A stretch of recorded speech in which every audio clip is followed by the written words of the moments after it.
With the Iowa caucuses less than 2 weeks away, and with the New York Times for the first time ever endorsing two Democratic candidates who have very different visions for the country, we are really pleased to be hosting this timely, friendly debate on the future of the Democratic Party. Special thank yous to Abdul Al-Saad, who is a Pritzker Fellow at the IOP this quarter, to Senator Heidi Heitkamp, who is sharing her time with us for the second time this quarter, and Amanda Turkle, who participated in our campaign journalism conference earlier this year. You'll note that we've got a centrist perspective and a further left perspective. We'll let you figure out who's who, and we will be hosting a companion debate to this event on the future of the Republican Party between a centrist and a further right perspective on February 27th, so stay tuned for that. A few nearer term events that I want to mention. On Monday, we will be hosting Republican presidential candidate Bill Weld. Tuesday morning, we're hosting a live taping of Hacks on Tap podcast with David Axelrod and Mike Murphy as they give us an Iowa caucus preview. This event is going to be for UChicago students only because it's in a very small room. And finally, on February 10th, we are hosting a panel discussion on what the broader implications are of the impeachment hearings, both politically in November and constitutionally over the longer term. You can find out more about these and all of our other upcoming events at our website at politics.uchicago.edu. After Amanda Turkle's turn asking the questions of our speakers, we will open it up to your questions. There will be a microphone in the center aisle, and the first three questions, as usual, will be for students. We'd like to ask you now to make sure that your phones are on silent. And here for a formal introduction of our speakers is Madison Irene. Madison is a third year from Buffalo, New York, studying political science and psychology. During her time at the IOP, she has been a Fellows Ambassador, a Fellows Team Lead, and a member of W+ Leadership Development Program. This year, she is a Fellows Program intern. Please join me in welcoming Madison to the podium.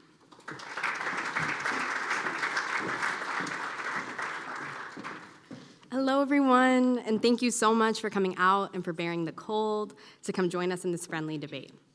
So the general question that brought us here tonight is, where is the future of the Democratic Party headed? Though for many here, I'd suspect that this abstract question is really a much more personal one. It's a question of, is the Democratic Party headed towards where I want it to go?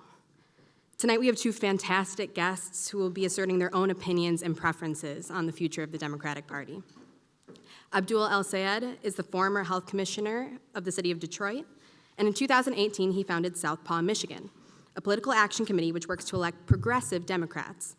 Mr. Al-Saad has continually encouraged bold policies and has rejected the notion that electability should be solely based off of the number of years a nominee has worked in Washington. Mr. Al-Saad supports universal health care, the Green New Deal, and has been quoted as saying that a moderate Democrat will surely lose the 2020 presidential election to Donald Trump. Tonight, we also have with us former Democratic Senator from North Dakota, Heidi Heitkamp. In 2019, Mrs. Heitkamp helped launch the One Country Project, an organization aimed at helping Democrats connect with rural voters. Mrs. Heitkamp has stressed the importance of rural voters in the upcoming 2020 election and has encouraged Democratic candidates to highlight some of President Trump's economic failures as opposed to social issues when speaking to rural communities. Mrs. Heitkamp has also expressed concern for Democratic presidential candidates who support Medicare for all, and has written that supporting the policy would be playing directly into the hands of Trump and Mitch McConnell. Moderating this debate will be Amanda Turkle, who is the current Washington bureau chief with the Huffington Post, and she has also served as the deputy research director at the Center for American Progress and as the managing editor of thinkprogress.org.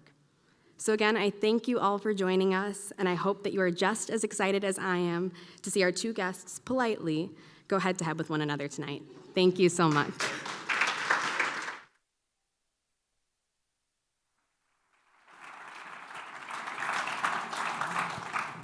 Thank you all for coming tonight. I just got back from Iowa, where, everyone was in Iowa, but it feels so warm here. It was a high of 1 degree when I was in Iowa, so I'm really enjoying this balmy Chicago weather. So I wanted to jump right in with this issue of electability, because polls show that this is what more than ever people are talking about this election. Who can beat Donald Trump? You know, they're not necessarily saying, who do I want to be president?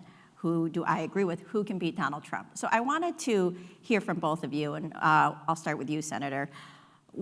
For you, what do you think electability looks like this election?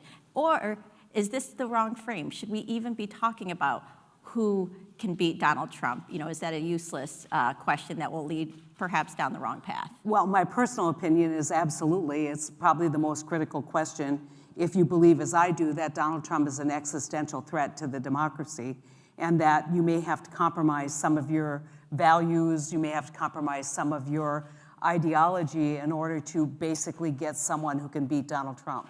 I think where we make a mistake on electability is we talk about gender, we talk about race, we talk about all the kind of external stuff. And I think electability is always about it is about the public's reaction or the voters' reaction to a person where they can say, he is someone or she is someone who I believe in, that I think has good intentions and will lead this country in the right direction.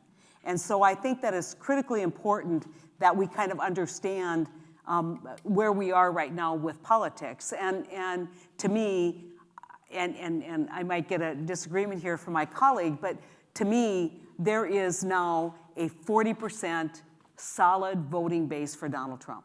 And it may even be higher than that.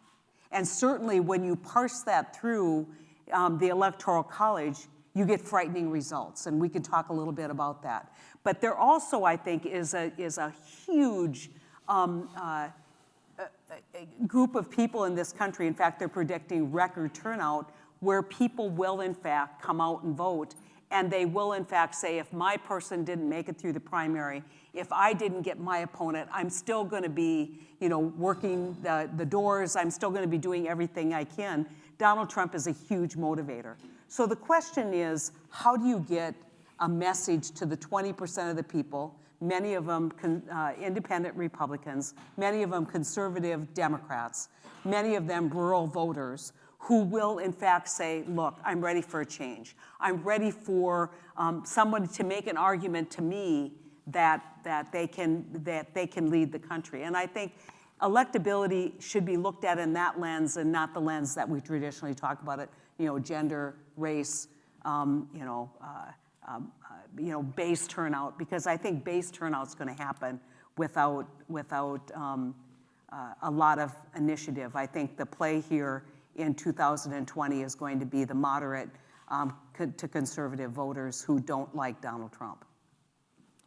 Yeah, I really appreciate the conversation. Thank you for hitting it right with the first question. And I do want to say I extremely admire the work that you're doing to make sure that we have a robust rural turnout, so thank you for that. I have a problem with the term electability because it's one of those terms that's only ever defined after the fact, right? Somebody becomes electable because they were elected. In theory, Barack Obama was not electable until he got elected. In theory, Hillary Clinton was the most electable candidate we'd ever had served as Secretary of State, had been a senator, had lived in the White House, and then wasn't elected. And after the fact, we'd say, well, she wasn't electable. And so I have a hard time thinking about what it means to try and predict who would be electable from where we sit. I also want to make a note about where we are right now. If you look at what happened in 2016, because of course, that's the last piece of data we have about anybody facing up against Donald Trump, we had one of the lowest turnouts in American history. Just in my state alone, which we lost by 10,000 votes, the turnout for Hillary was 2.27 million. That's down from 2.5 million for Barack Obama in 2012 and 2.8 million for Barack Obama in 2008. The question is, why did people not turn out? And this was a matter of people not being enthused to go out to vote for something. We assume that people think about politics like we think about politics. The very fact that you all are here says that you care a lot about politics. Most people are not like you. Most people don't pay attention. They're asking a basic question on an election day. Maybe they'd paid attention a little bit beforehand. And they're asking, who is out there for me? And my sense of it is if we want to get those 4.4 million voters who stayed home in 2016, we've got to give them something to vote for. And for them, this left-right axis that's implicit in the way that we think about politics is not how they categorize themselves. They're asking, who's going to make sure I don't go bankrupt if I get cancer? They're asking who's going to do something about the circumstances of climate change and what I have to breathe in my own community because of that pollution-emitting factory down the street. And they're asking who thinks about whether or not I will have a job and what that job looks like. That means that we have to embrace an agenda that truly does deliver for people. And I'll just finish on one last note. At the end of the day, winning elections, right, is not the point. Serving the American people is the point, and we see winning elections as being an instrumental to doing that. That's why we care about it. And so we've got to ask, what is the morally right thing to do right now? What does it mean to actually stand up around the system that has corrupted so many aspects of people's lives? And my sense of that is that's the reason you embrace the agenda, and because it's going to win you an election.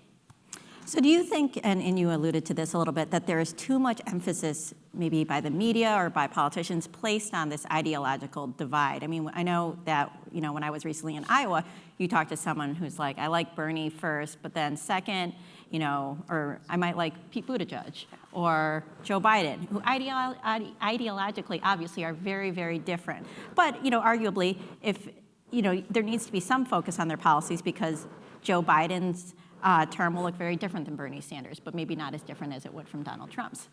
Or maybe, what do you think? God, Do you think so. that there is a little too much emphasis on ideology and sort of the divisions there and how people will vote? So I'll say that most people don't think about sorting people along an ideological spectrum. We do this because it's a nifty way of categorizing people's politics. And by doing it, it allows us to impute certain things about where we think they might sit. Most of the world doesn't confine itself to our nifty way of categorizing them. Most people ask very different sets of questions. And one of the problems with being inside politics is you spend so much time with other people who think about politics that you start thinking like they do, rather than being able to put yourself in the shoes of an everyday voter. And it's mind-bending, because if you look at just, again, 2016 Democratic primary, Bernie Sanders, who was furthest left, won his primaries in Michigan, in Minnesota, in Wisconsin. In fact, there were about as many people who voted for Bernie Sanders in the primary in West Virginia as voted for Hillary Clinton in the general.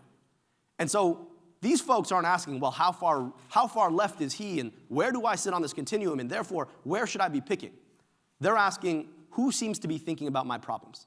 So rather than left-right, what I'll submit to you today is that actually people are thinking top-down.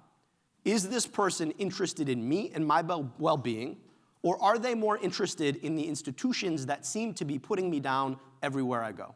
Whether it's the employer who's locked me out, whether it's the health insurance company that's forcing me to pay a deductible to get the care I already paid for, whether it's that corporation down the street that's spewing a bunch of crap into my lungs and my kids' lungs, are they for me or are they for them? And I think one of the reasons why we're starting to see a candidate like Bernie do so well in these communities is because it's quite clear that he's got integrity about being for me. And if we want to win this election, we've got to make sure that no matter where you sit on our sort of manufactured left-right spectrum, that those folks know that we're for them. I think Donald Trump would like nothing more than to run against someone who he can label as socialist. If you want to look at, you can judge this however you want to look at it, but look at what Donald Trump has done to try and disgrace and diminish Joe Biden. And today, Donald Trump's tweet is, they're trying to take it away from Bernie again. So, he's like, because he knows a lot of the Bernie voters, in fact, in the past, have been Trump voters. And so he's trying to maintain his constituency. But, I think that this primary season has been rich in ideas. And you can decide where that is on the continuum of ideology. But I will tell you, a lot of what we're talking about is who can motivate people, who will be, that inspiration that will get people to knock doors, and I don't disagree with that at all. But I think you also have to think about who can be demonized, who can't. If this is a choice, if Donald Trump makes this about his opponent, and we don't make it about Donald Trump, we will lose. As sure as I'm sitting here, this race has to be a referendum. It has to be a referendum on Donald Trump. And you know, it's interesting because I think in places where people say, well, there's so many people out there who are gonna, you know, I care about this, I care about that. But if you look at the University of Michigan, basically thermometer on consumer confidence, which has been a bellwether for re-electability, that should worry all of us. It should worry all of us who believe that Donald Trump is a threat to our democracy. That in terms of people's sense of you know, not the folks on the Indian reservation and not the folks we talk about, not the folks with a disabled child, I get that. But when you look at the majority of Americans, they feel pretty good about economically where they are right now, driven by a lot of the proposals that Bernie promoted, like increase in minimum wage, which has increased the salaries of people on the lower quartile. Of course, Trump takes credit for it, but if you look at where those increases are coming from, they're coming from places like that have raised the minimum wage. So I think that it's really critically important that we nominate someone not only with a message that is inclusive and positive and moves this country forward, gives you know, kind of the Barack Obama, we can be better, we can be this country that we hope to be, but we have to nominate someone who Donald Trump doesn't make center stage of his campaign. So I appreciate the points. The place where I'll push back is I actually don't think, you know, that people's sense of the connection between these macroscopic indicators of where the economy is and their daily lives match up. I actually think that for a lot of folks, it may be that unemployment's at an all-time low, but underemployment's at an all-time high. Folks are worried about the fact that they have to work multiple jobs, none of which provide benefits. And I think the mistake we actually made in 2016 was that part of our message was that it's all good. And we should be electing a Democrat because, of course, Barack Obama steered us past this recession, put us in a position where people should be happy about where the economy is. We all know that Donald Trump has ridden that economy, but I actually think what has happened is the system that we have in place has decoupled macroeconomic indicators from the circumstances of real people's lives, and I think they feel that. And I think if we're not speaking to the level of insecurity and the level of challenge that people face, we miss the point. To the point about demonization, they're going to demonize anybody we put forward, right? It doesn't really quite matter who that person is. And I worry because what we did last time was nominate an institutionalist who had all of the right feathers in the cap, who then got demolished because there was no real message. And if we don't have an alternative to Donald Trump that is articulating a very clear message, that is able to organize people on that message, we will lose. We don't fall in line, unfortunately, as Democrats. We fall in love. And we've got to be asking, where is the energy right now? I worry a lot about trying to do exactly what we did in 2016 and nominate somebody who seems to be the right person, the next person up, and lose again. And I would just caution you. So if you go out in Real Clear Politics and you do the polls, right?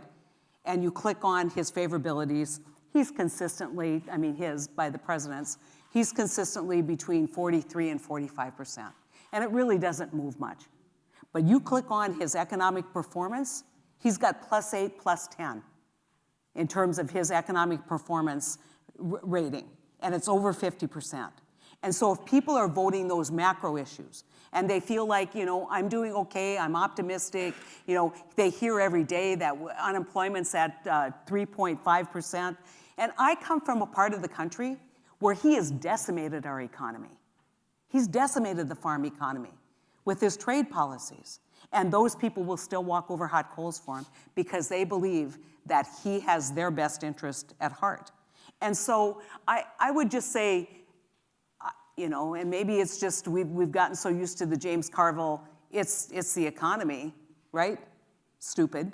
And so I think that these factors matter. I think you have to make an economic argument against this president. And I will tell you, if I have one criticism of this field of candidates, is that they are not making an economic argument.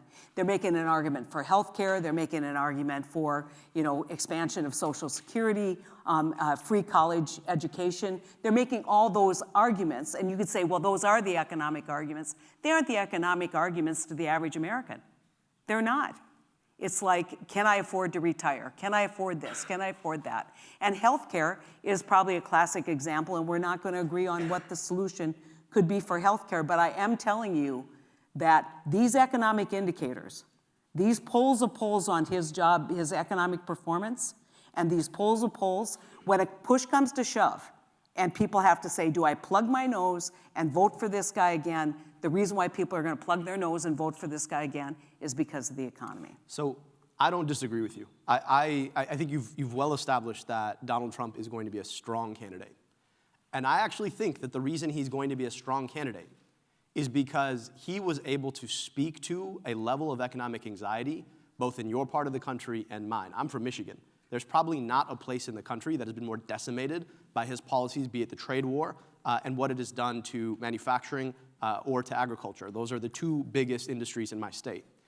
That being said, if we think that our economic message is going to be responding with the kind of message that we've seen come out of the Hillary Clinton camp, that we see coming out of the moderate camp on the Democratic side, and that we're going to win, I think that's the wrong approach. And if you just look at all of these issues, expanding Social Security is about the ability to retire with dignity. Addressing the cost, the gargantuan cost of healthcare in people's lives, is it about addressing what causes 66% of bankruptcies in this country? That's healthcare. And if we're talking about college, it's about asking, how is it that I can afford to get my kid into an earning strata that allows them to buy themselves out of the insecurity that I suffer today? That's an economic issue. And beyond that, there has been nobody in this crop who has talked. I will say Andrew Yang has been hitting the economic argument in a very particular way, in a very unique way. So good on Andrew Yang. But when you talk about raising the minimum wage, when you talk about making sure that parents in a working family are able to afford the basic roof over their kids' head, and afford their housing, that's been on the left. The Green New Deal, we think about it as a green argument. It is an economic argument about job security through a jobs guarantee, buying us out of the existential threat of climate change. So I agree with you. Donald Trump is a strong economic competitor. So we've got to hit him on the economics, and that is about progressive messaging. Senator, what specifically do you think that Democrats need to be saying to make more inroads with rural voters? I honestly believe that they need to not scare people, right? So you think about what happened with Obamacare. We lost, I want you just to visualize this. North Dakota, South Dakota, Nebraska, Kansas, Oklahoma, and Texas. Over the last 50 years, representation there would be about 40% Democrat and about 60% Republican. I was the last Democrat elected in that corridor. And if you want to control the agenda, you better control the Senate. And if you want to control the Senate, you better figure out how you can take these important messages and talk about them in a way that moves this country forward, that gives people hope, that responds to their concerns, but doesn't scare the hell out of them. And when you look at Obamacare, as modest as what it was, look what it did to decimate the Democratic Party kind of writ large across the country. We lost thousands of Democrats, not just in national races, but in local races. So here, I'll give you an example on college tuition. So free college. Let me tell you, that is not something, that's not a winning strategy to win over moderate and conservative Democrat voters. You know what might be? To say, look, we're going to restructure all your student debt because you have been overcharged for interest. We're going to write it down. If you paid 6% interest, we're going to apply that to your principal, and we're going to get you out of debt faster. But you're going to earn your way to pay your student debt. And when somebody goes to college and people say, well, are you for free college tuition? I said, no. If I have that money, I'm putting it in early childhood. I'm putting it in childhood trauma treatment. I'm putting it where I think it's going to matter and achieve greater results and make that investment when kids are younger. So I could make a compelling argument. I have just as much passion for people who are struggling, but I can make a compelling alternative argument with a more moderate message that will resonate. And that's really what you're seeing in the healthcare debate. If there's been one issue in the Democratic Party where where the goals are the same, but the strategies or the tactics are different, you see it in healthcare, whether it's going to be a public option or Medicare for all, or whether it's going to be expanding children's health insurance. When you think about healthcare and you think about government-operated healthcare, you think about Medicare and Medicaid. We expanded Medicaid, put millions of people, which Trump's trying to take away, millions of people on a Medicaid, which is critically important, honestly, for opioid and for mental health treatment, a critical piece. And then we put children on children's health insurance. And so we're moving in that direction. And at one point in North Dakota, 70% of all the people in North Dakota were on a healthcare system that was funded by the federal government, whether it was Medicaid, Medicare, and we're going to get there. I mean, we're going to get to solving this problem. But if I were talking about healthcare, I'd say the costs are too high. We aren't going to keep paying for bad results. We're going to do things that actually lower the cost of healthcare. And when people hear Medicare for all, it's just like more of the same, only we're all going to pay for it. And so I think there is a way to, I'm concerned about litmus tests in the Democratic Party because we all have the same goal, but we have different ideas how to get there. And we have to respect those ideas. And it's not going to be just the one idea, free college or Medicare for all, that's going to motivate people to come out. It's going to be, I understand and know your problem. I know that you're struggling to have children, so we're going to have paid family leave, and we're going to do it this way. I think there's a way to talk about a moderate Democratic message that I think has a better chance of carrying the day in this election. So I know you want to jump in, but I have a question first. So you talked about finding a candidate who will be hard for Trump to demonize. Do you think there is a candidate right now, and who is it, and who is making arguments, do you think, that's not scaring rural voters? Well, I think that's I don't want to, I want you to understand that all of these candidates, my husband has me trained, when people say, who are you supporting? I say, all of them. Love all of them, because they're not Donald Trump. So I'm very excited about the field, but I think that don't trust my instincts, trust the president's. Who doesn't the president want to run against? It's Joe Biden, because he's concerned about Pennsylvania, and he's concerned about Michigan, and he's concerned that those union voters are going to come home to somebody who's been standing with them for a lot of years, and who doesn't look like they're going to be radical on these ideas. And so, to me, there's many people in this race, and the reality is that they all can stand up to Donald Trump. If I have a criticism of Bernie, I'll tell you what it is. Bernie Sanders did the Choice Act. He's the prime sponsor. You know what that is? The president says he did it. And it is the reforms that Bernie promoted in the VA system when he was chair of the Veterans Affairs Committee. It's an incredible piece of legislation.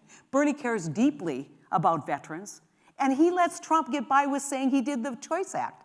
I'm like, if I were Bernie, I would call a press conference every time Trump did that and say, that's bullshit. He did not do the Choice Act. I did the Choice Act. And that's my accomplishment. And so, we let Trump get by with a ton of stuff, whether it's economic or whether it's taking credit for, wage increases in the lower quartile that he had nothing to do with. I mean, we've got to be much more aggressive across the board with this president on economic messages. So actually, I want to talk to you more about Medicare for all, but as a Bernie Sanders supporter, do you think that he needs to talk about bipartisanship more? Obviously, Hillary Clinton just came out and said no one likes Bernie, no one wants to work with Bernie, he's never gotten anything done.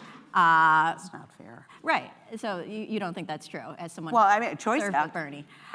The single greatest thing that's happened for veterans and probably veterans healthcare in the last X number of years, Bernie led. So do you think that Bernie needs to talk more about what he's done to work across the aisle? And just what are your thoughts on Hillary's comment? Yeah. you can see my Twitter from yesterday. I want to respond to a couple of things, though. One of the interesting implicits that the senator raised is that Obamacare, however tepid it was, lost us a vast swath of voters. Like, if we followed that logic, honestly, we would be doing nothing because we would be so worried about scaring people off. The purpose of governing is solving problems for folks. And yeah, is the other side going to demonize us for attempting to do that? Sure. But they haven't succeeded in repealing the ACA yet. And the reason why is because once you've empowered folks in their lives, they like it. And so we've got to be bold about saying, what is the next step in solving this set of problems? When it comes to the healthcare conversation, I do think that we all want coverage. But as a doctor, I have to be honest that not all coverage is created equal. And the challenge that we have right now is out-of-pocket costs that hit people on the back end of getting their care after they get sick, which is what drives people into bankruptcy. That happens because the private insurance industry has made a habit of both raising the costs and then passing them back off onto the people. If we're not solving that problem, honestly engaging with solving that problem, we are leaving people in a position of insecurity in the hardest moments of their lives. Like, we all got into this business because we actually want to be solving problems. Medicare for All is a problem, is a solution to a problem that people face in their lives. And I just think that we have to stand up for it. You talked about restructuring a college debt. My point is just why don't we just erase college debt? It's a thing we could do, right? So we talk about these sort of halfway solutions that are both not necessarily all that workable. People don't understand how they work and why they work and if they work, right? Think about something like the EITC, right? It's a great piece of policy, but people don't actually see it coming into their back pockets because of the way it's deployed. And at the same time, we are in a position where we have an opportunity to be articulating problems and saying that we have solutions to solving them. To get to the point about Hillary, look, I agree with the senator that anything that is taking our eye off the ball in beating Donald Trump is not useful. These conversations about trying to relitigate 2016 are not useful. The idea that Bernie Sanders doesn't know how to reach across the aisle is not useful based on the exhibit that the senator proposed, but also just think about his work on the civil war in Yemen, right? And his work opposing the brutality of the Saudi regime. He led that working across the aisle with fellow senators on an issue that he took up and decided to take up because it was the right thing to do. There's this notion that you can't believe in a revolutionary approach to doing things and also work with other people who don't. And we've got to be able to walk and chew gum at the same time. I think that this is something that Bernie Sanders specifically, but a lot of folks on the left have shown their ability to do. Yeah. And then the last point I'll just make is that, again, we cannot hold ourselves hostage to what they will say about us. Right? Barack Obama was named Barack Obama. As a guy named Abdullah Al-Saad who ran for office, I knew what they were going to do to my name. I understood what the circumstances were. The question is, well, if we followed that same logic, people like me, people like him, would never actually run because, of course, they're going to say, you're a Muslim and you're a terrorist and you're et cetera, et cetera, et cetera. So we've got to stop with the fear of their fear-mongering, and we've got to be bold. And when people understand what we fight for, they will stand up and fight with us. Well, and probably make a final point here. People are tired of being told something's going to happen when nothing happens. If people hate government and politics, it's because every 2 years or 4 years you're promised the sun, the star, and the moon, and nothing happens. Then we got to make it happen. You know what? I'm going to ask you. Let's go back to 2010. And I went out, and let me tell you, in 2012 when I ran, almost 100% of the ads that ran against me were because I supported Obamacare. I supported the Affordable Care Act. And I'll defend it to this day, supporting the Affordable Care Act. You have 59, and at one point, 60 United States senators. You have a president who is a Democrat, and you have a House of Representatives that is Democratic. And you couldn't get Medicare for All done. Why is that? Because it's too expansive. Because people like Larry Summers come out and say it's going to cost $60 trillion. Because it is too easy to demonize. And so people want problems solved, and they want to know that you can deliver. And if Bernie were sitting here, I'd say, if you could get Medicare for All, why didn't you get it in 2010? When all the stars were aligned. And you could say because those weak-kneed Democrats like Bacchus from Montana or North Dakota.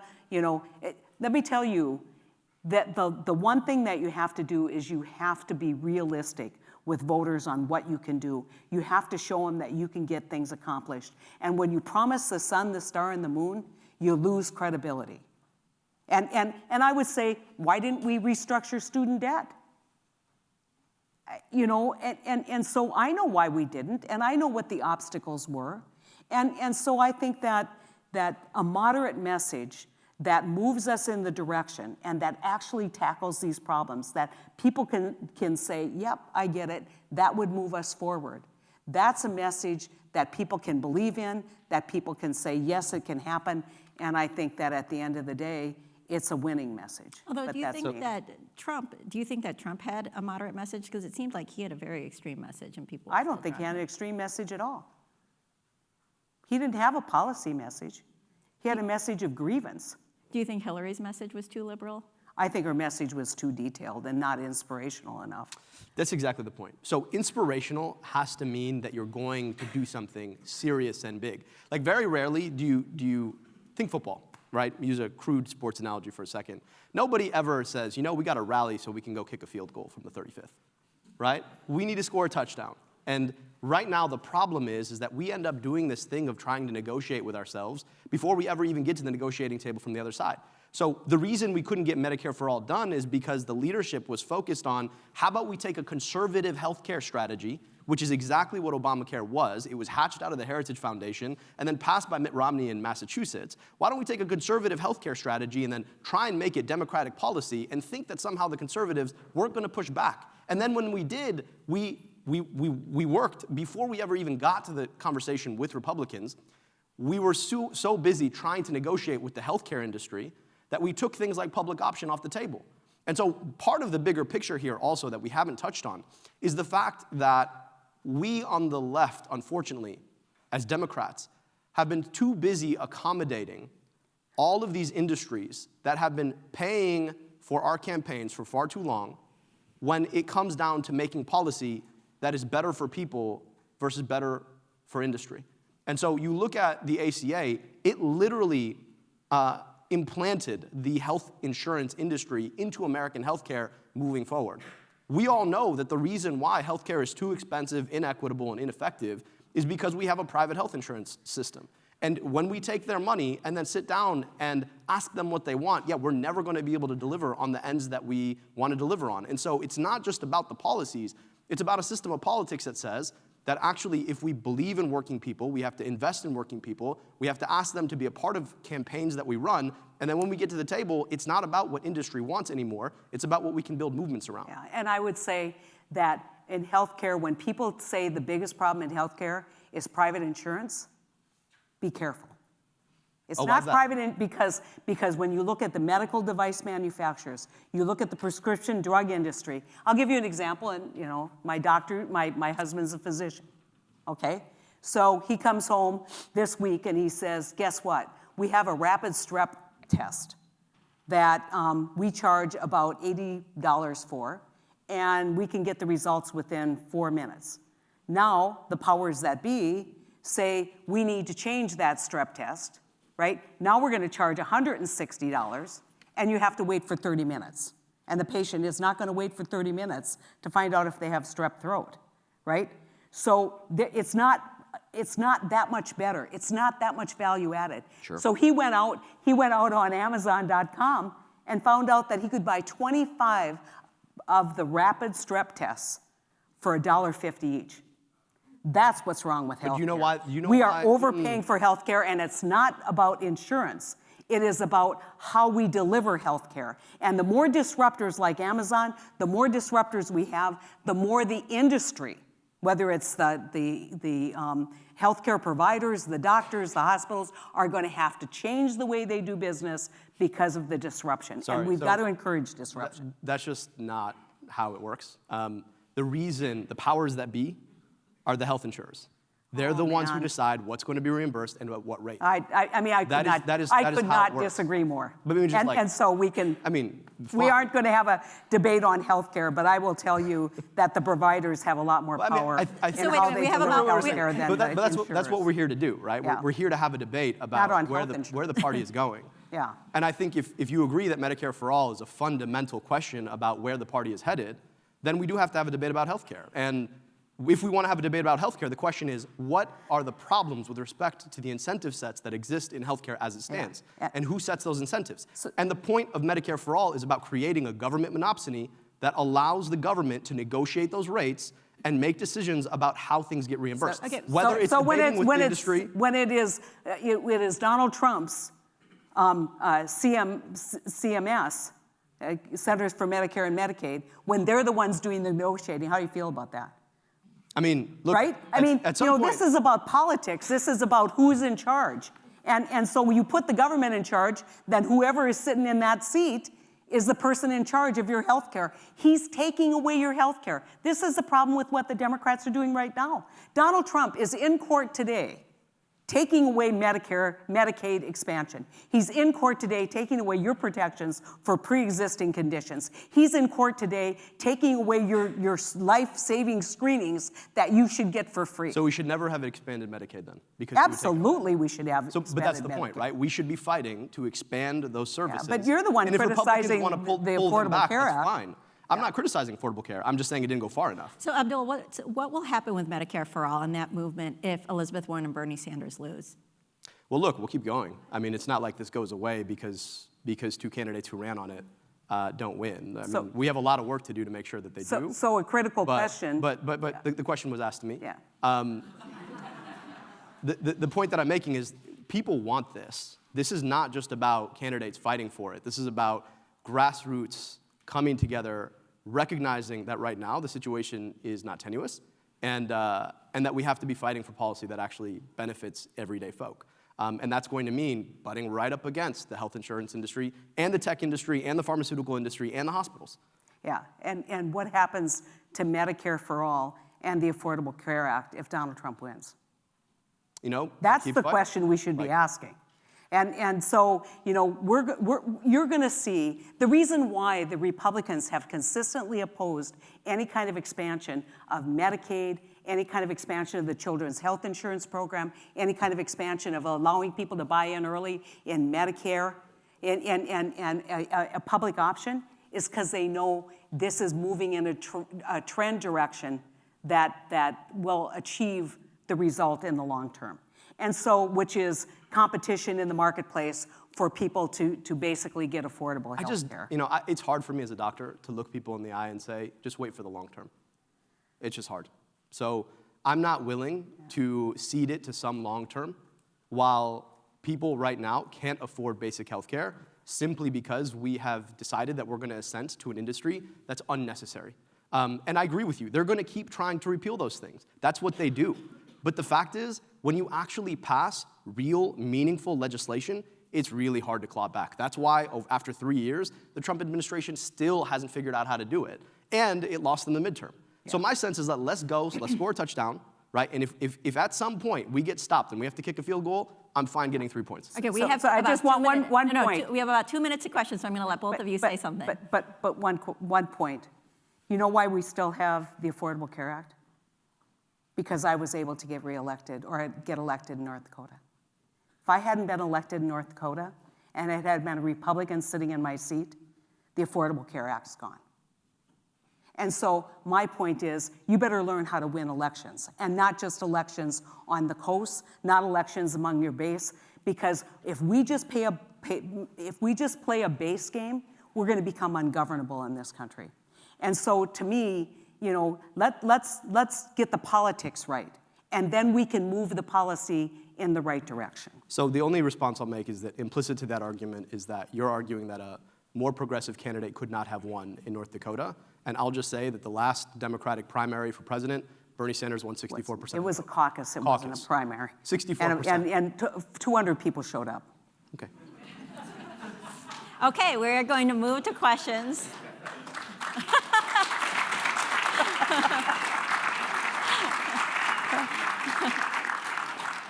So line up at the mic, and can you introduce yourself? If you're a student here, mention that too. Go ahead. Hi, my name's James Scretta. I'm a PhD student in music history and theory here at the University of Chicago. Thank you so much for having this debate. I grew up in rural Northeast Iowa, so I understand what it's like trying to run for office as a Democrat in that kind of rural Midwestern space. Basically, a lot of communities feel disaffected by a mainstream media apparatus that sells them an image of what it's like to be an American in this country that's fed through culture that is just wildly different from the kind of culture that rural agriculture-based economy America is like. And unfortunately then it leaves a space for something like Fox News to step in and tell people what their politics should be. But when you actually have conversations with these people, I think about my parents and the uncomfortable conversation we had over our Christmas dinner. They're both Republicans, yet they care a lot about well-being and how people are doing in the world. I can make a relatively convincing argument to them for why it is that we should be willing to fight for something like Medicare for All, or fight for something like a universal program.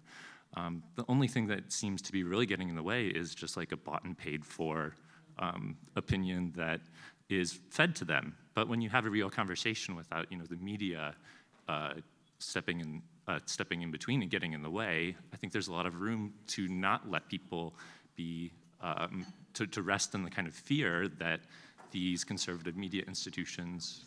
Sure, yeah. I mean, it's a nuanced question, but this is the issue. This is what seems to be at the heart of the issue about people being fearful. So should that be something that we need to cave to? How is it that we actually go about addressing this issue of talking about these things that really we don't need to be afraid of? I'm assuming that's for me. Okay.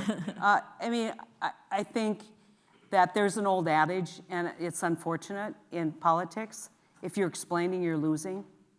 And so we need to grow the idea in a way that makes it more acceptable. Think about that. I would take you back to the fight in the early 60s over Medicare and Medicaid. I mean, Ronald Reagan did videos saying this was socialism, and it was like nobody, and the Republican Party for years talked about how horrible Medicare was, and over time, everybody now accepts Medicare as a critical part of how we help take care of elderly, and Medicaid is how we take care of people in poverty and people disabled. And so no one's talking about cutting those programs, although I guess Donald Trump did today at Davos, so he'll change his mind tomorrow. But the point would be that these are conversations that you cannot change people's minds overnight. They have to be long-term, and they have to be sustained. And when one party gives up, which is what we're doing with One Country, when one party gives up, even showing up in northern Iowa, by the way, J.D. Shulkin is on our board, and we hope he's a great messenger. But when you give up showing up, you lose the opportunity to have that conversation because you're up against Fox News. And so what I'm saying is we have to operate everywhere, and the message that might resonate here in South Chicago is not the message that's going to work in northern Iowa. The problems are the same, but we have to address how we approach those problems differently in our conversations. And we have to not be, I know Bernie talks about a revolution, maybe I'm just short-sighted. I think a lot of these great ideas are evolutionary, and you have to really work at them, and it's a long-term process. So I'm going to agree with what the senator said, right? Medicare was really hard to get done, and once we got it done, people really liked it. Imagine what we could do with Medicare for All. And I'm personally, one of the things I do find deeply frustrating with our party and the conversation that we have is that in talking about Donald Trump, there is an implicit aspersion that's cast upon the people who voted for him. I've got a really diverse family. My uncle voted for Donald Trump, and you got to imagine my Uncle Rick, just, the Muslim guy voted for Donald Trump is a little much. But my Uncle Rick voted for Donald Trump. My stepmom, who raised me, is a daughter of the American Revolution. And I love them deeply, very much. And when you talk to them about why they voted for him, has less to do with a lot of the most vile things that he does and says. There's a lot more to do with feeling left out by a party that hasn't been paying attention. The interesting thing, though, is when you sit down with them, just like your experience, and you start talking to them about the policies themselves, right? Forget the monikers, forget the hashtags, right? Forget what they've been conditioned to think about by Fox News. When you talk about those policies, a lot of folks are like, yeah, that really resonates. And there's a reason why there's always some 30 to 35% of folks who believe in a Medicare for all, even on the right, because the policies make sense and they would really solve problems for people. And so my sense is that we've got to get away from the sort of like boogeyman politics of Donald Trump and the people who support him and start having the courage of our convictions in being able to speak truth to pain, not just truth to power, but truth to pain about what's wrong and how we solve it. And you'll find that a lot of folks will surprise you. Again, that's why I don't believe in left-right. I believe in top and bottom. And our politics has to be about leveraging the folks on the bottom to be able to lift them and believe in their own intelligence and their own capacity to make great decisions for themselves, but have the ability to step up and say, I believe that you can see the value in this. Doesn't mean that you have to be from California to believe in Medicare for all, that you can see the value in this and that you'd fight for it if we were able to have the courage to get past the attitude that we have about you, to think that you're not worth talking to. And you mentioned the media. I just wanted to add that media consolidation is very bad, and that a handful of media outlets, even if they're good media outlets, should not be controlling what everyone around the country hears. Okay, next question. Thank you. Yes. So one of the things that both of you all mentioned was midterm victories in 2018. The midterm victories in 2018 that allowed the Democrats to take back the House. Many of the majority makers were what we would classify as more moderate Democrats and sort of speaking to the issues specific to those districts as opposed to tying into a national plan.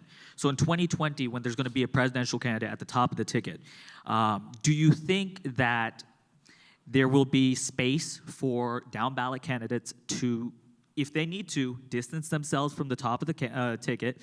And if that space doesn't exist, my question is, would you prefer to have your least favorite Democratic candidate as president, but 51 Democratic senators? Or would you prefer to have your favorite Democratic nominee as president, but 49 Democratic senators with Mitch McConnell in control? I presume that's to me. I think that there's a presumption that this is something that's against the left. I'm actually a Warren supporter, but my question is actually to both people because I think there are some places where the moderate message doesn't get people out to vote. I think there are some places where the revolutionary message scares the hell out of people. So how do we bridge that gap? The first thing I would tell you is that when I ran in 12, when I disagreed with President Obama, I said I disagreed with President Obama. And when people said, well, if you disagree with him so much, why are you supporting him? Why are you voting for him? Because I didn't play that game. I was voting for the president. I'd tell people I was voting for the president. I would carry around the Paul Ryan budget, right? And I would put it on a placard, and I would go through all the things that were really bad, like cutting Medicare, privatizing, all of the things. I said, because this is horrible, and we can't let this happen.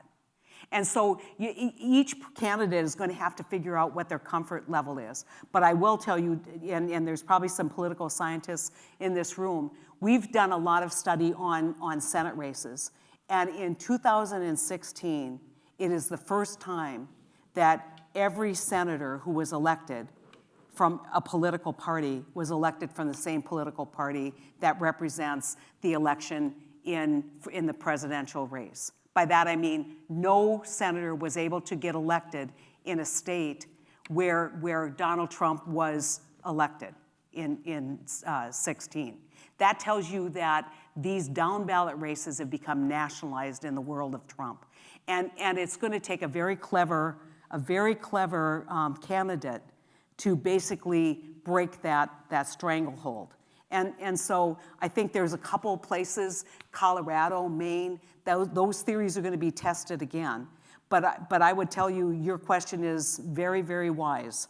And we have to think about what that means down ballot in terms of everybody now in the Democratic Party represents Medicare for all, when the majority of people actually on the platform are not Medicare for all Democrats. So 2 points to that. Number one, yeah, we flipped the House, and a lot of the folks that people pay attention to that won in swing districts were more moderate in their positions or more centrist in their positions.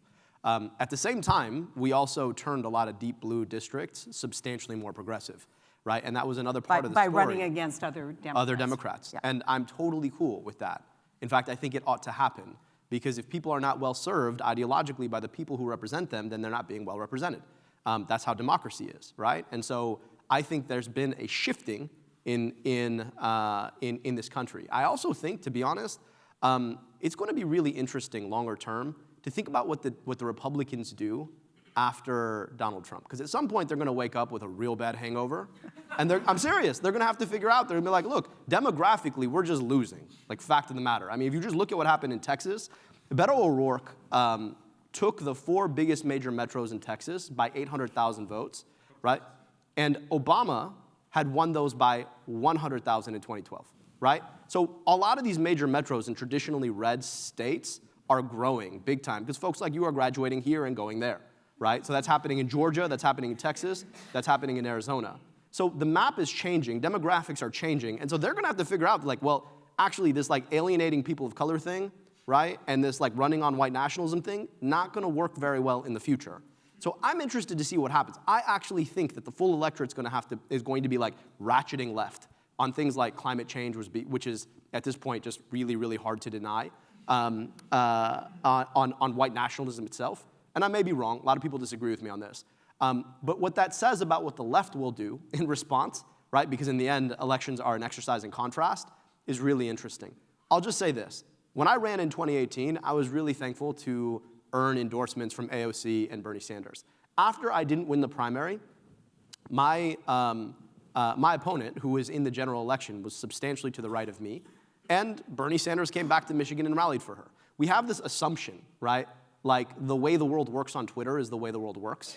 And because, unfortunately, like, there's a narrative that the media plays into what they cover and what they choose to cover and how they choose to cover what they cover, all of that plays into this narrative that we sometimes don't see. So the idea that a President Bernie Sanders isn't going to support somebody to the right of him in a state that may be far to the right of what Vermont is, that doesn't make sense to me. It's just not real. And so I would argue that we have to be careful not to assume that what's happening on Twitter or what's happening in the ideological framing of the conversation is what actually happens on the ground. Yeah, and I would encourage you to go out on One Country Project and look at trajectories, because we could win 7% of the popular vote and still lose the presidential race and definitely lose the Senate.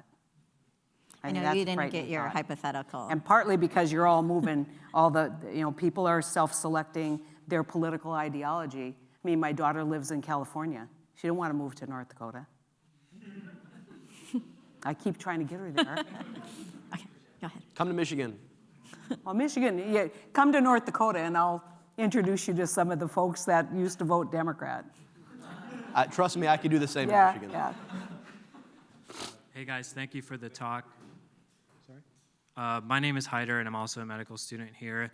What I'm interested in, and this is really for the senator, although I would appreciate both of your takes on this, is if we do take the view that Trump won because he tapped into this frustration that's been building up for decades and decades. Labor union membership in this country is at an all-time low. Jobs have been shipped overseas. These things are all really real issues, and Trump tapped into that.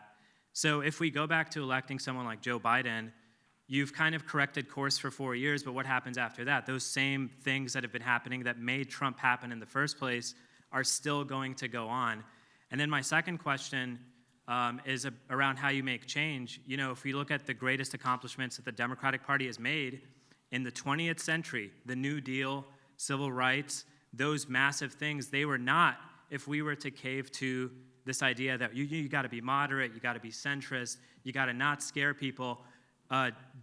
Civil rights in the 1960s scared white moderates, and if you wanted to be on the right side of history, you had to be bold, and frankly, you had to scare a few people to make that change happen. the New Deal was radical, civil rights was radical, et cetera.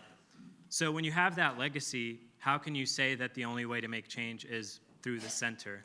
Number one, you would have never gotten the New Deal in an economy that was growing at 3%, where there was 3.5% unemployment. The New Deal was a product of desperation, and it gave an opportunity to advance things like Social Security. But we didn't get health care in the New Deal, even though that was a concept. And so, you can't take things out of historical context and say, look, he did the New Deal and therefore he was bold and said you had 20% unemployment and people were starving to death and you had the Dust Bowl and people were moving. It's against an economic problem. And so what I would say is that there's nothing modest about a public option. There's nothing modest about using carbon capture as a strategy to tackle climate, which means that you have to start looking at how you're going to solve the problem. You can't achieve climate goals without carbon capture strategies. And the way we got carbon capture moved forward in Congress was we worked a deal that included Sheldon Whitehouse and Mitch McConnell. So if you want to tackle problems today that are going to actually have lasting results, you're going to work across the aisle and you're going to figure out how you're going to compromise. Doesn't mean that you have to give up your principles or that we're not forward thinking. And every election's different. And I would tell you that this election is not about the economic future of this country. This election's about our democracy. This is election about changing norms that we have accepted. I have a friend who basically said, what America is learning is that their democracy is on the honor system. And when you elect a dishonorable president, the democracy's in trouble. All of the checks and balances, all of the things that we learned in Government 101, they don't matter when you have somebody who doesn't care about them or even know about them.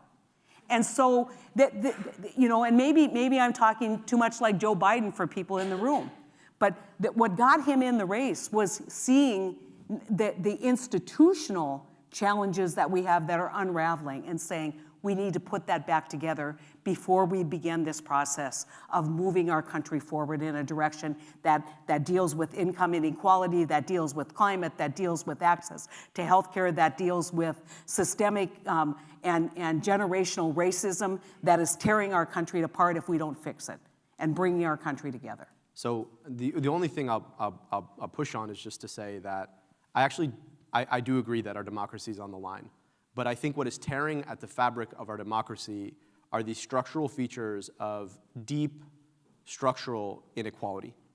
And whether or not we are willing to address the system that has created that inequality. And it manifests in a number of different ways. It looks different in rural communities versus urban communities. But if we're unwilling to name it and fix it, the system that is accelerating climate change, the system that is leaving us with record low unemployment, despite a gig economy where nobody's fully employed, and leaving people at risk of medical bankruptcy just for getting sick, that's what this election has to be about. And I think that there is a level of privilege sometimes in rooms like this, because oftentimes we're lucky enough not to be touched by a lot of those things, right? That we lose that, and we say, well, I want to go back to the system of norms that we had when everybody got along and there was civility. And my point to that is that if you want to get that back, then we have to be willing to quell the ways that this system is affecting people, which means that we've got to fight to address it. And my point is just that I do think that right now we've got a situation akin to what we saw in the Great Depression. It's just affecting a particular group of people, right, because of the level of inequality that we have. And if we don't deal with it with that level of urgency, we are both going to miss the point and lose our democracy in the process. Great. Next question. So I believe we are the only country, only democracy in the world with a two-party system. And this discussion is so resonant today to me because while people talk about the Thanksgiving table and the uncle who supported Trump, there's also now a broader conversation amongst Democrats to say, I am choosing between maybe Biden and Bernie, or Klobuchar and Warren. And that is also the dining room table conversation amongst Democrats. And I feel that sometimes moderation is confused with incrementalism. Where do you see space in both of your views for an approach to the electorate that says, these are my beliefs, but I can be an incrementalist. I do believe there can be multiple steps to get. Well, you're kind of describing me, aren't you? I mean, you know, I think that I am moderate by temperament because I see moderation as having ideals and great ideas of what you want done, but moving people forward in a direction that is realistic. And so I think you're right about incrementalism.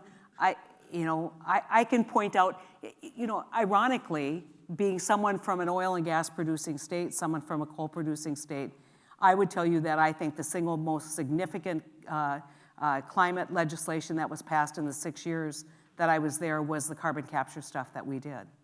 And so I can point to all of these things that prove that we can move our country forward incrementally and actually achieve results. Now, in climate, we're in a climate crisis. There's no doubt about it, and people want to deny it. But if we're going to solve it, it needs to be recognized more broadly than just a political issue. It needs to have the people like John McCain, who in the past were willing to step up and talk about climate. And so, and if you come at them so hard, and if you come at them with this gush of, the Green New Deal, they back up and say, I think we got a problem. North Dakota will tell you 65% of the people in my state believe climate's a problem. They may call it weather, but they believe climate's a problem, right? But when they get hit with the Green New Deal, they're like, I'm not for that. When they get hit with Medicare for all, when they know that they've got a healthcare problem, that's going to take away their private insurance, which, by the way, a lot of them like. I'm not for that. And so that then becomes kind of, you got to bring people along. And I think sometimes when you want people to take a giant leap, when things aren't yet at that stage like the Great Depression, where people are willing to take a giant leap, I think that you lose momentum for the cause. So I'll say two things. Number one, I think all of us agree here that no matter who the nominee is, we are going to put up and do the work and make sure that Donald Trump is not president. That being said, right? I just think that right now we are in a moment where elite institutions in this country have had the privilege of not paying attention to the degree of urgency that exists for everyday folk. I mean, I'll be honest with you, I grew up in the era of Obama. I remember watching Barack Obama win his election fundamentally changed how I thought about myself. I could not have run for office had Barack Obama not ever run before me. I couldn't have seen that in myself. That being said, we did incrementalism for 8 years, right? And look where that got us. Look where that got us. We are in a position right now where we have to be thinking about a Donald Trump because that incrementalism has failed to pay attention for a bunch of people who are not well served in our system. And we know the urgency of a crisis. A crisis cannot be solved incrementally, right? If we have 12 years to act before this is irreparable, then at some point we have to ask ourselves, well, what are we doing? Are we waiting for everybody to come along, the John McCains of the world, to be like, yeah, maybe this is a problem? We don't have that kind of time. Inequality is accelerating. The level at which the very rich dominate, right? The systems in this country are just accelerating. And so unless we're willing to recognize that you need a systems level intervention, not just to try and dial it back a little bit, right? We are going to continue to make the same mistakes of the past 8 years under Barack Obama. We are not better. I'll just say this. We are not, as a country, better off 8 years after Obama was elected in 2008 than we were when he was elected. And I say this as somebody who loves him deeply. I disagree. I just don't believe. Look at where we are right now. Look at where we are right now. We are debating how we beat the most dangerous president in American history. There was 10% unemployment when Donald Trump was elected, and people were wondering whether they were going to be thrown out on the streets. So the one thing that I would say, okay. So the one thing that I would say in this debate. Look at the great things that Obama did, the Affordable Care Act. Look at what he did with climate and the Paris, bringing people together. Look at the Iranian deal. All of those have been undone by Donald Trump because they were not bipartisan. And so when you do things unilaterally, you risk no progress when the political winds change. And I want certainty. I want stability in moving those issues forward. I will just say, look, if they were as easily undone, like you said, structurally we have to ask ourselves. It's not just we assume that political leadership, right, solves all of these deep structural challenges in our society. And my point is that the systems that created a Donald Trump presidency were baked, right, before the Obama years, into the Obama years, and through the Obama years. Again, I deeply value Barack Obama, and I'm grateful for the things he did. However, in failing to actually solve the structural problems that we had, right, we were in a position where at some point we were talking about the icing on the cake rather than the cake itself. And what created a Donald Trump presidency is that we had failed to pay attention to that. And don't get me wrong, I appreciate the fact that racism played a huge role in it. I appreciate the fact that we don't give him credit for what he did for the economy in the short term. But the structure of the economy did not change under Barack Obama. The solutions to actually thinking about making sure that our healthcare system was equitable and sustainable, that did not change under Barack Obama. And unless we're willing to admit that, then we're at risk of going right back to the edge of the cliff we fell off in 2016. Okay, so we are running out of time, so I'm going to take both of these questions at the same time. So if you want to say yours, and then you can say yours, and then try to keep your answers as brief as possible. You poor thing. I was going to open up with a bit of context. I was thinking about the supermajority from 2008 to 2010.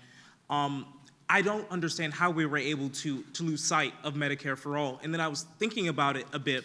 As soon as Obama was elected, he seemingly dismantled the volunteering apparatus that he'd built up as comparable as Bernie Sanders and simply told them to go. These were young people who were willing to stand by him and fight on behalf of him if he simply had a press conference and said, do a march on Washington, be able to primary someone like Joe Manchin from West Virginia.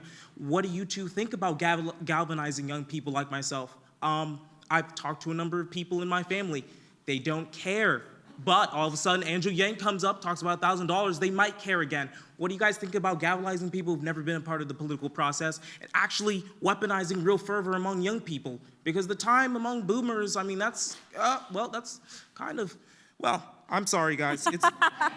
He's not a boomer. I honestly don't want to touch on ageism a bit, but politics is changing. How does the Democratic Party be able to galvanize in much the same way that the Republicans are able to galvanize so many factionalized groups? We're a mess, but how do we tap into young people? Okay, so we have one question on young people, and yep, go ahead. Hi. I was wondering that we're in a time of very high factionalism to the point where we have to have this whole debate, but we're also in a time where congressmen and women are so scared of being primaried that you have a lot of straight down party votes, and there's little actual, the parties are very united when they're actually voting. So I was wondering if either of you thought that this period of factionalism could actually be a moment of opportunity to start dissuading that fear of voting down against the party line. You want to take the youth one, and I'll take Yeah. the other one? Look, no matter where I go, if I'm talking to young folk, there is an urgency about this moment right now that is clear. And that urgency is what will create change. We forget that in our political system, it's not just about who gets elected. It's about what we as a society do through our civil society, through our press, to move those who have elected power to do and to act. Like, we forget we have that power. One of the best things about 2008 is that Obama did build that coalition, and then, like you said, he sort of bundled it up and put it on the shelf. And so it didn't go into government with him. We have to govern from the streets, right? That's not to say that we don't pay attention to the laws and make sure that things are done through our system, but that is to say that the power of people to raise their voices, to demand the changes that they want to see, that's the essence of democracy. That's what creates the system. It's what sustains it. I think the best thing about the Trump years is that we saw that reignited, oftentimes in opposition to some crazy policies that Donald Trump tried to push forward. But we saw it reignited. My question is, where does it go from here? And my other point is this, is that like these movements that young people are building, be it the Sunrise Movement, be it the folks who are building behind Medicare for All, these folks are going to dictate what the future looks like. I'm just saying, right? I'm just saying, get out there, keep going, right? Talk to your friends, keep organizing, build the future you want to grow up in, build the future you want to raise your kids in, because it is your future. You know, it's interesting because Bill Clinton and Donald Trump basically governed the same. Whenever things got too hot or they felt like they weren't making progress, what did they do? They went out on the hustings. They held rallies. Bill Clinton did the same thing. I mean, not without the crazy, but you know, he wasn't Donald Trump. I'm not saying that with the Trump rallies, but Clinton was always willing to take his case to the people, and that made him more powerful as a president.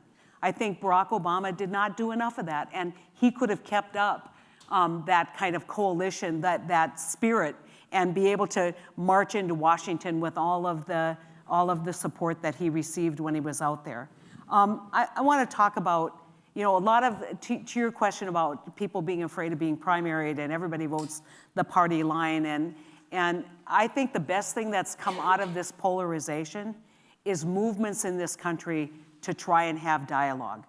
There's a woman in Baltimore who has something she calls Thread. And you might think that Baltimore, you know, kind of, what do they have in common with urban-rural issues? Well, Baltimore is a very diverse community, and she basically started a nonprofit where she is integrating, because they're not integrated. We're not integrated. You know, liberals live here, and conservatives live there, and the Trump people live here, and the African Americans live here, and the Hispanic. So this myth that we're somehow integrated in this country is false. And there is so many now grassroots movements to integrate this country and broaden the dialogue. And I think that if there is one good thing that's come out of all of this, it's that people are taking charge to have a better sense of who we are as Americans. And one of the things that we've lost, if you said, what does it mean to be an American? If you had asked my 21-year-old person self, I would know. Now I think it's just because the changes are disruptive to kind of the traditional power struggle, or power structure. That all of the demographic changes have created an uneasiness among traditional power elites. They're going to have to figure out how we build a better country all working together and not working at odds. And some people would say the solution to that is term limits. I'm not a believer in term limits. They're called elections. But I think we have to have much more robust dialogue about policy and elections instead of personalities and he said, she said kind of stuff. And so, I mean, I think we're going to get there, but I think it's going to be driven by the people of this country being exhausted by being so mad and scared and divided. Last comment. Yeah. All right, so I really appreciate that point. I think that right now we can drive forward on whatever agenda we choose.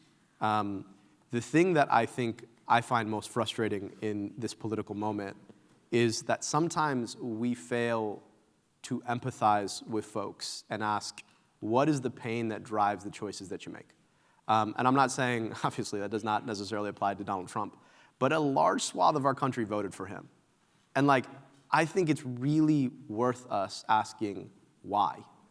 How do these folks go off voting for a guy like him? And I think part of that, sure, part of that is racism. Trust me, I know, right? Part of that is a culture war. But part of that is also a frustration with this moment and a failure to be able to meet just very, very basic needs.